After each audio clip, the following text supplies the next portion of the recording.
Halo Session Mom, ciao An. Nah, hari ini Jumat tanggal 8 Januari tahun 2021 kita masuk ke subtema 2 tentang perpindahan kalor di sekitar kita. Pembelajaran 1 dan 2. Nah, sebelum masuk ke pendalaman materi, Fase akan membacakan terlebih dahulu tujuan pembelajarannya. Tujuan pembelajaran 1, yang pertama, dengan membuat peta konsep, siswa mampu menjelaskan isi teks penjelasan dari media cetak secara benar. 2. Dengan melalui gambar, siswa mampu menjelaskan cara-cara perpindahan kalor dalam kehidupan sehari-hari secara tepat. 3. Dengan melakukan percobaan menggunakan sendok dan air panas, siswa mampu membuktikan perpindahan kalor secara konduksi secara mandiri. Nah, baiklah, kita langsung saja ke pendalaman materi. Muatan Bahasa Indonesia KD 3.3 dan 4.3. Pendamping pembelajaran 1, pendalaman materi. Menjelaskan isi teks media cetak melalui peta konsep. Media cetak mengandung berbagai informasi. Untuk dapat menjelaskan isi teks di dalam media cetak, kalian perhatikan langkah-langkah berikut. Ada 5 poin. Yang pertama, perhatikan judul teks dalam media cetak tersebut. 2. Bacalah teks dengan seksama. 3. Temukan informasi penting beserta kata kunci dalam setiap paragraf. Jika kamu tidak mengetahui makna kata kunci tersebut, carilah di dalam Kamus Besar Bahasa Indonesia atau KBBI. 4. Pahamilah setiap informasi tentang penting tersebut. 5. Tuliskan kembali informasi penting dan kata kunci yang telah kamu pahami dengan menggunakan bahasamu sendiri. Nah, salah satu cara untuk menjelaskan isi teks adalah dengan membuat peta konsep. Nah, peta konsep merupakan cara untuk menyajikan ide atau informasi penting dalam bentuk cabang. Nah, pada peta konsep, informasi penting yang telah dipahami biasanya dihubungkan dengan informasi lain yang ditulis dalam bentuk kata kunci atau gambar. Melalui peta konsep, sekumpulan data atau informasi diolah dengan cara tertentu sehingga dapat dipahami oleh pembaca.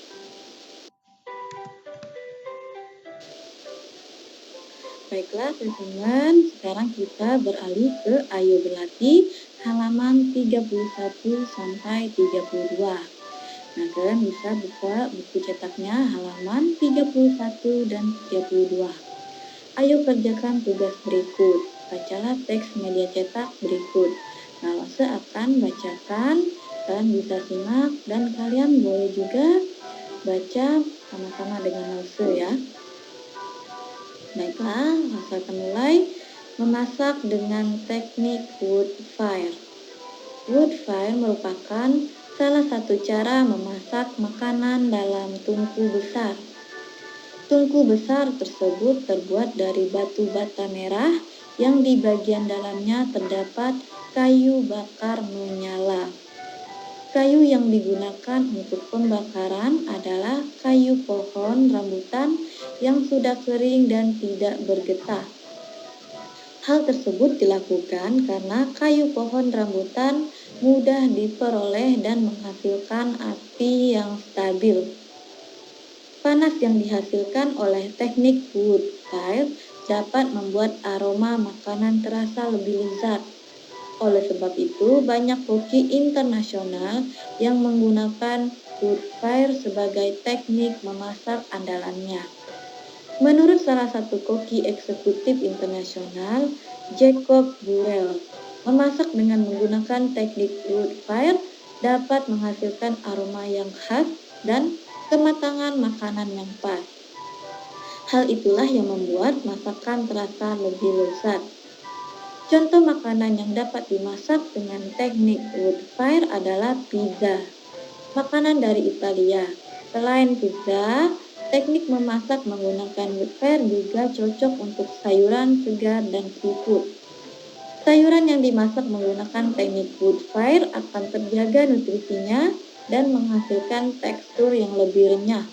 Sementara itu, seafood akan memiliki aroma lebih wangi setelah minyaknya dibakar menggunakan teknik wood fire. Baiklah, kita daftar soal pertama yaitu tuliskan informasi penting beserta kata kunci yang terdapat dalam setiap paragraf pada teks tersebut. Maksudnya teks yang sudah Lasa bacakan sebelumnya ya. Lasa akan bacakan jawabannya. Informasi penting paragraf pertama yaitu ada 3. Yang pertama, wood fire merupakan salah satu cara memasak makanan dalam tungku besar. 2. Tungku besar terbuat dari batu bata merah yang di bagian dalamnya terdapat kayu bakar menyala. 3. Kayu yang digunakan untuk pembakaran adalah kayu pohon rambutan yang sudah kering dan tidak bergetah. Nah, kata kunci paragraf pertama yaitu wood fire dan tungku besar. Selanjutnya, informasi penting paragraf kedua ada 2, yaitu yang pertama, panas yang dihasilkan oleh teknik wood fire dapat membuat aroma makanan terasa lebih lezat. 2. Menurut salah satu koki eksekutif internasional, Jacob Burrell, memasak dengan menggunakan teknik wood fire dapat menghasilkan aroma yang khas dan kematangan makanan yang pas. Nah, kata kunci paragraf kedua yaitu lezat. Selanjutnya, informasi penting paragraf ketiga ada 4 poin, yaitu pertama, contoh makanan yang dapat dimasak dengan teknik wood fire adalah pizza, makanan dari Italia. B. Teknik memasak wood fire juga cocok untuk sayuran segar dan seafood. C. Sayuran yang dimasak dengan teknik wood fire akan terjaga nutrisinya dan menghasilkan tekstur yang lebih renyah. D. Seafood akan memiliki aroma lebih wangi setelah minyaknya dibakar menggunakan teknik wood fire.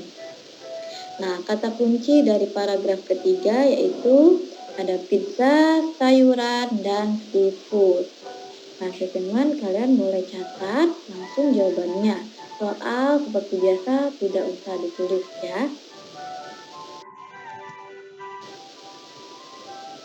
Soal nomor 2, lengkapilah peta konsep berikut berdasarkan informasi penting dan kata kunci yang kamu temukan yang sudah ditemukan di soalan pertama tadi. Nah, di sini membuat seperti peta konsep. Nah, di sini ada teknik memasak wood fire. Ada pengertian wood fire, yaitu salah satu cara memasak makanan dalam tungku besar. Nah, kedua ada kelebihan wood fire, yaitu memasak dengan menggunakan teknik wood fire dapat menghasilkan aroma yang khas dan kematangan makanan yang pas. Contoh makanannya yaitu pizza, sayuran, dan seafood. Nah, ini maksudnya informasi penting dan kata kuncinya dibuat menjadi peta konsep. Kalian boleh tulis jawabannya langsung ya.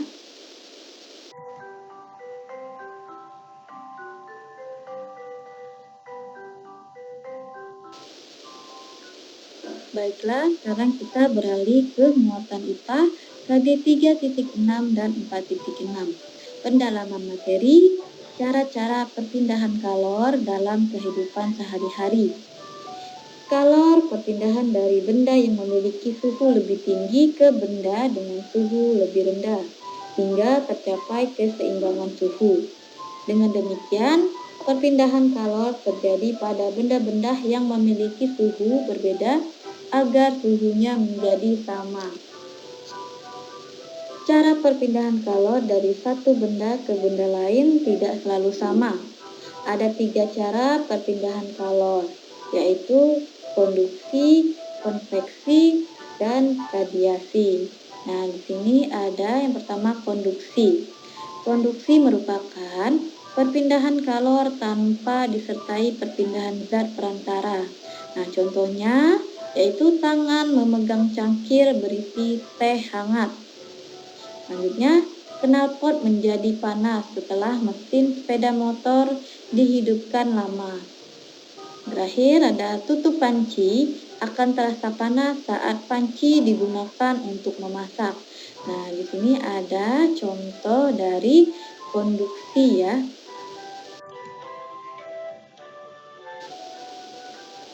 Dua, konveksi. Nah, konveksi merupakan perpindahan kalor melalui perantara di mana zat perantaranya ikut berpindah. Contohnya, ada air yang dipanaskan di dalam panci. Ketika memanaskan air akan terlihat seperti diaduk. Kalian lihat ada contoh gambarnya. B, itu peristiwa angin laut dan angin darat. Itu adalah angin yang berpindah dari laut ke darat dan terjadi pada siang hari. Saat siang hari, matahari membuat daratan lebih panas. Akibatnya, suhu di darat lebih tinggi dan membuat partikel udara memuai. Partikel udara yang memuai menyebabkan tekanan udara di darat lebih rendah, sehingga angin dari laut yang memiliki tekanan lebih tinggi akan mengalir ke darat. Sementara itu, angin darat adalah angin yang berpindah dari darat ke laut dan berpindah saat malam hari. Nah, kalian lihat ada contohnya angin darat dan angin laut. Angin darat berhembus dari darat ke laut terjadi pada malam hari. Angin laut berhembus dari laut ke darat terjadi pada siang hari. Selanjutnya C, sirkulasi udara yang mengalir melalui jendela karena adanya perpindahan partikel udara panas.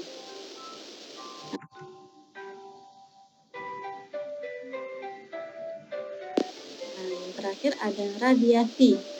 Radiasi merupakan perpindahan kalor tanpa melalui perantara. Nah, contohnya yaitu yang pertama, tubuh terasa hangat ketika dekat dengan api, seperti dekat saat dengan api unggun. Yang B, panas matahari yang terasa sampai ke permukaan bumi.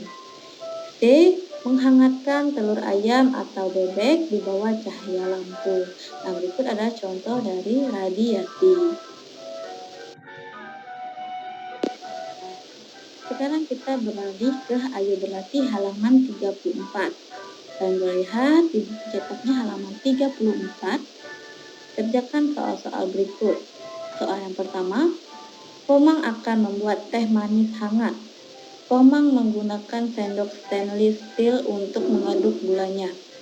Saat mengaduk, jari Komang yang bersentuhan dengan gagang sendok terasa hangat. Pertanyaannya, A. Mengapa jari tangan Komang terasa hangat? Jawaban, karena kalor dari air panas berpindah ke gagang sendok.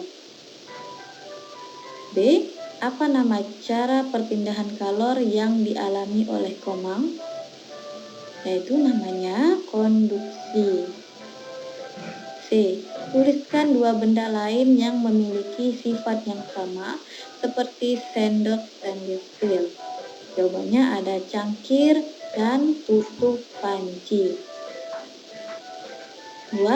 Deskripsi dengan singkat tentang konveksi. Jawabannya, konveksi merupakan perpindahan kalor melalui perantara di mana zat perantaranya ikut berpindah. Selanjutnya, buatlah skema perbedaan angin darat dan angin laut. Jawabannya, perbedaan angin darat dan angin laut yaitu angin darat adalah angin yang berpindah dari darat ke laut, sedangkan angin laut adalah angin yang berpindah dari laut ke darat. Waktu terjadinya angin darat yaitu berpindah saat malam hari, sedangkan angin laut terjadi pada siang hari. Nah, kalian boleh tulis jawabannya di buku tulis, soal tidak perlu ditulis. Soal nomor 3, perhatikan peristiwa berikut. Kalian lihat gambarnya, yaitu es krim meleleh. Pertanyaannya, mengapa es krim meleleh? Jawabannya, karena terjadi perpindahan kalor dari panas matahari. B. Apa nama cara perpindahan kalor pada peristiwa tersebut? Jawabannya yaitu radiasi. C. Tuliskan dua contoh lain peristiwa perpindahan kalor seperti dalam gambar. Jawabannya itu menjemur pakaian saat matahari sedang terik. Yang kedua, menghangatkan telur ayam atau bebek di bawah cahaya lampu. Nah, seperti biasa ya, tulis jawabannya di buku tulis, soal tidak perlu ditulis. Soal nomor 4, Dedi dan teman-teman mengamati kemampuan beberapa benda dalam menghantarkan panas. Mereka mencelupkan benda-benda tersebut ke dalam cangkir berisi air panas. Setelah itu, menghitung waktu untuk melihat apakah benda akan terasa panas atau tidak selama 5 menit. Berikut adalah data hasil pengamatannya.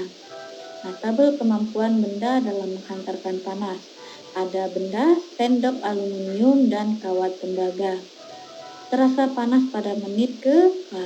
Nah, jika sendok aluminium terasa panas pada menit ke 1, 2, 3, 4, dan 5. Jadi, dia dari menit pertama, dia sudah merasakan panas. Sedangkan kawat tembaga, di menit pertama dia belum merasakan panas. Nah, dia munculnya di menit kedua, 3, 4, dan 5. Nah, sekarang kawat besi. Kawat besi yaitu dari menit pertama sudah menghantarkan panas. Selain itu ada ranting pohon. Nah, ranting pohon tidak menghantarkan panas ya. Nah, sama dengan sendok plastik. Sendok plastik sama dengan ranting pohon, yaitu benda yang tidak menghantarkan panas. Jadi cuman kawat besi saja. Dalam 1 menit pun dia bisa menghantarkan panas.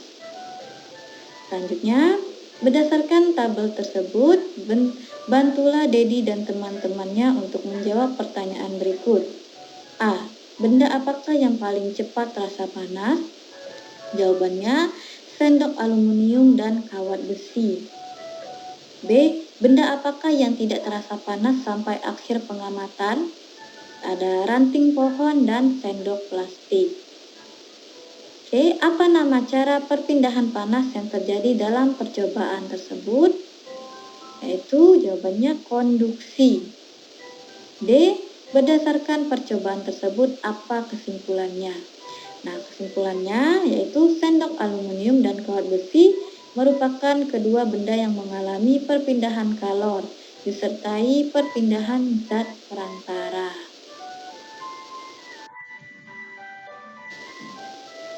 Baiklah anak-anak, sekarang kita masuk ke pembelajaran 2. Lasa akan bacakan tujuan pembelajarannya.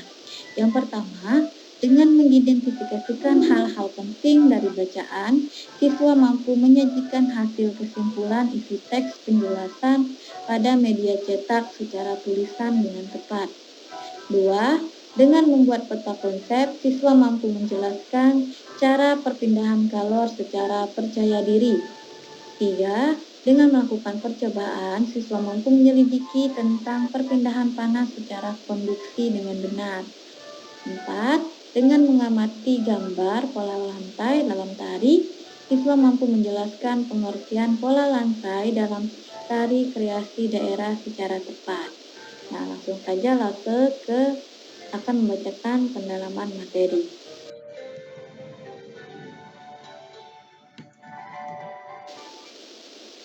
Pendamping pembelajaran 2, muatan bahasa Indonesia KD 3.3 dan 4.3. Pendalaman materi. Membuat kesimpulan isi teks media cetak. Agar lebih mudah dan cepat dalam memahami isi teks media cetak, kalian dapat membuat kesimpulan. Nah, kesimpulan dibuat dengan cara mengambil intisari dari informasi teks berdasarkan apa yang telah diuraikan melalui poin-poin atau peta konsep. Selanjutnya, selain itu, Kamu juga perlu memperhatikan pemilihan kata dan ejaan yang kamu gunakan saat membuat kesimpulan.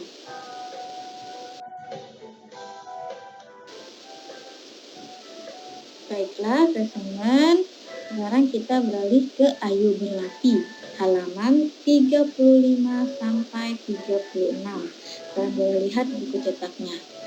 Ayo kerjakan tugas berikut. Bacalah teks media cetak berikut. Salju di wilayah Indonesia. Lalu akan bacakan teksnya seperti biasa. Kalian boleh simak dan boleh baca sama-sama ya. Salju berawal dari kumpulan uap air di bumi yang mendingin, kemudian menggumpal menjadi awan. Jika uap air tersebut terus bertambah, awan tidak akan sanggup lagi menahannya. Setelah itu, awan akan terpecah dan uap air pun jatuh ke permukaan bumi. Suhu di udara yang sangat dingin membuat proses pembekuan air semakin cepat. Terjadinya pelepasan kalor pada proses pendinginan uap air di udara tersebut, sehingga terbentuklah kristal es atau salju. Pada umumnya, salju turun di tempat-tempat yang memiliki iklim sedang atau subtropis. Beberapa negara yang memiliki salju, misalnya Swiss, Selandia Baru, Norwegia, dan Alaska. Sementara itu, Indonesia merupakan negara tropis dan hanya memiliki 2 musim saja, khususnya di Indonesia. Jumlah radiasi matahari termasuk besar dan waktunya lebih lama. Hal ini berbeda dengan negara-negara lain yang memiliki iklim subtropis. Perbedaan iklim tersebut salah satunya dipengaruhi oleh letak geografis sebuah negara. Namun, ternyata di Indonesia ada wilayah yang memiliki salju, misalnya puncak pegunungan Jaya Wijaya di Papua. Wilayah ini merupakan pegunungan paling tinggi di Indonesia. Tinggi puncaknya mencapai 4.900 meter di atas permukaan laut. Di Jaya Wijaya, temperatur sangat dingin, melebihi tempat lain Indonesia, sehingga tempat ini memiliki salju abadi. Soal yang pertama, catatlah informasi penting dan kata kunci dari setiap paragraf pada teks di atas. Berdasarkan informasi yang kamu peroleh, buatlah peta konsep mengenai isi teks salju di wilayah Indonesia. Nah, di sini ada peta konsepnya. Kita ambil poinnya yang pertama, judulnya yaitu salju di wilayah Indonesia. Yang diambil yaitu penyebab terjadinya salju, yaitu salju berawal dari kumpulan uap air di bumi yang mendingin kemudian menggumpal menjadi awan. Selanjutnya, negara-negara yang memiliki salju yaitu Swiss, Selandia Baru, Norwegia, dan Alaska. Selanjutnya, wilayah di Indonesia yang memiliki salju puncak pegunungan Jaya Wijaya di Papua. Nah, ini adalah peta konsep mengenai isi teks yaitu salju di wilayah Indonesia. Di sini terdapatnya peta konsep yaitu mencari terlebih dahulu informasi penting dan kata kuncinya dari setiap paragraf pada teks. Kalian paham ya? Maksudnya membuat peta konsepnya seperti apa?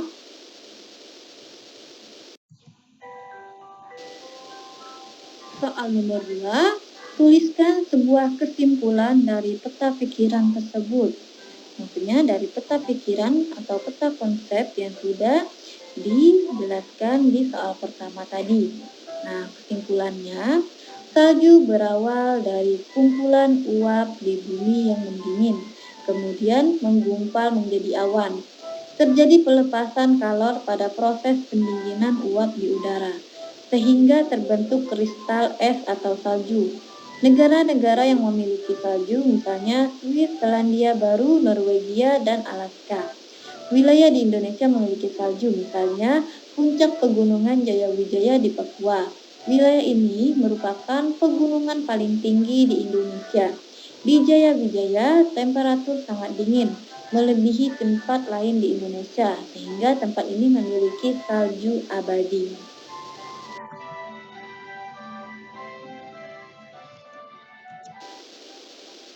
Muatan IPA KD 3,6 dan 4,6. Pendalaman materi, laporan pengamatan cara-cara perpindahan kalor. Ayo ingat kembali, sebelumnya kalian sudah mempelajari cara-cara perpindahan kalor. Cara perpindahan kalor ada 3 macam, yaitu konduksi, konveksi, dan radiasi. Nah, di sini konduksi adalah perpindahan kalor tanpa disertai perpindahan zat perantaranya. Selanjutnya konveksi yaitu perpindahan kalor yang disertai perpindahan zat perantaranya.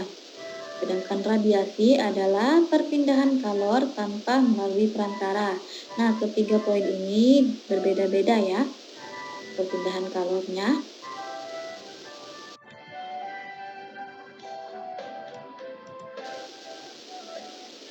Selanjutnya muatan SBDP KD 3,3 dan 4,3. Pendalaman materi, pola lantai dalam tarian daerah. Pola lantai merupakan garis yang membentuk formasi penari saat melakukan gerak tari. Ada 2 pola dasar dalam pola lantai. Pola lantai lurus seperti pola lantai horizontal, vertikal, diagonal, segitiga, dan zigzag. Nah, kalian lihat ada sebuah tari topeng. Nah, tari topeng dari Jawa Timur menggunakan pola lantai vertikal saat menari.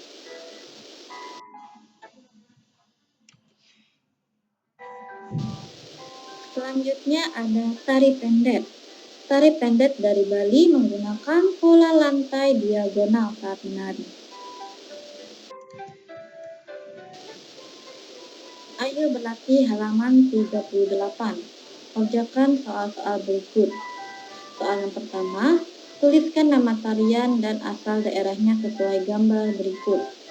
Gambar yang pertama yaitu nama tariannya Tari Saman. Berasal dari daerah Aceh, pola lantainya lurus ke samping dan zigzag. Gambar kedua yaitu ada Tari Kecak. Berasal dari daerah Bali, pola lantainya berbentuk lingkaran. Nah, seperti biasa, semua soal ayo berlatih, kalian tidak perlu ditulis, jawabannya langsung ditulis ya. Nah, teman-teman, pembelajaran kita hari ini selesai. Pembelajaran 1 dan 2, subtema 2. Semoga kalian paham apa yang sudah Lose jelaskan tadi ya. Jika ada yang belum memahami apa yang sudah dijelaskan Lose, boleh tanyakan langsung ke Lose. Nah, Lose rasa cukup. Sekian dan terima kasih. Cece.